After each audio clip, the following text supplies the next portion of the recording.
Я дыбысы мен әрпі.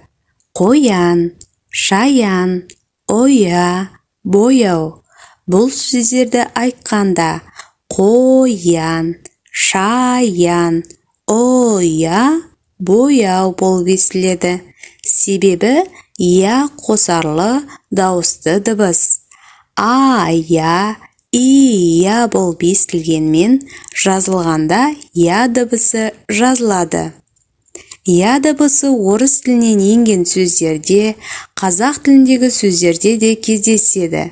Қазақ тіліндегі сөздерде яғни, бояу, аяқ, таяқ, саяхат, өмірбаян. Орыс тілінен енген термин сөздерде ядро, студия, роял, славян. Я әрпінің алдында тек и әрпі ғана емес, кей сөздерде әрпінен кейін де жазылады. Тыяды, сыяды, сыяпат, сыяйын.